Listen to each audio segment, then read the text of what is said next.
Eris, the goddess of discord, wasn't invited to the wedding of Peleus and Thetis. This was a big mistake and a very bad idea. Eris was furious about being left out. She decided to cause some trouble.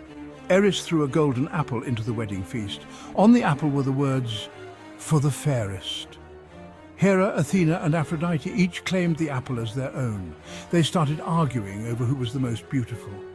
Zeus was asked to decide, but he wisely refused.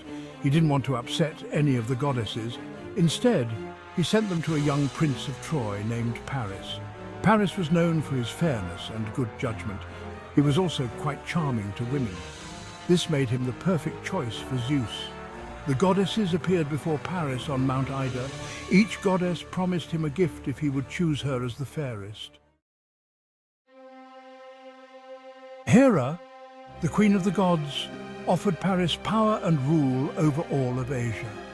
Athena, the goddess of wisdom and war, promised him victory in battle and great wisdom. Aphrodite, the goddess of love and beauty, offered him the love of the most beautiful woman in the world, Helen of Sparta. I thought long and hard about my decision. In the end, I chose Aphrodite. I was swayed by her promise of love and beauty. Paris's choice had far-reaching consequences. It set in motion the events that would lead to the Trojan War. I went to Sparta to claim my prize, Helen. Helen was married to King Menelaus. However, she was easily persuaded to run away with me. Some say that Aphrodite used her powers to make Helen fall in love with me. The abduction of Helen made Menelaus furious. He called upon all the kings of Greece to help him get her back. His brother, Agamemnon, was a powerful king. Agamemnon agreed to lead the Greek army against Troy. The Greeks assembled a vast fleet of warships. They sailed across the Aegean Sea to Troy. The Trojan War had begun. The Trojan War was a long and bloody conflict. It lasted for 10 long years. Many heroes fought on both sides. My abduction had made Menelaus furious. He called upon all the kings of Greece to help him get me back. His brother, Agamemnon, was a powerful king. Agamemnon agreed to lead the Greek army against Troy. The Greeks assembled a vast fleet of warships. They sailed across the Aegean Sea to Troy. The Trojan War had begun. The Trojan War was a long and bloody conflict. It lasted for 10 long years. Many heroes fought on both sides. Part 4. Heroes of the Trojan War. The greatest hero of the Greeks was Achilles.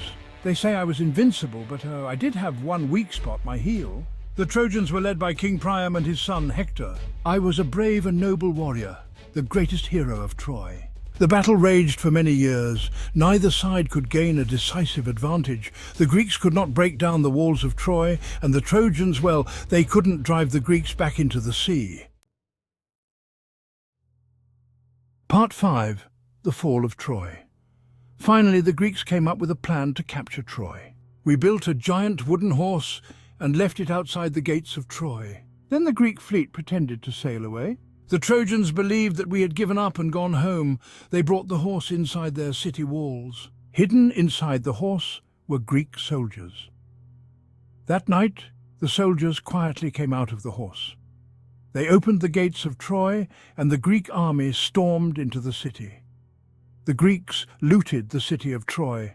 They killed all the men and took the women and children as slaves. The city of Troy was burned to the ground.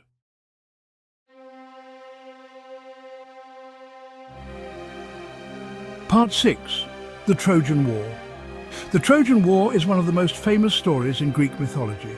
It is a story of love, war, and betrayal. The war had a profound impact on Greek culture. It inspired many great works of art and literature. The story of the Trojan War is still told today. It continues to fascinate and inspire people all over the world. The Trojan War is a reminder that even the most beautiful things can hide danger. It's also a reminder that even the strongest cities can fall.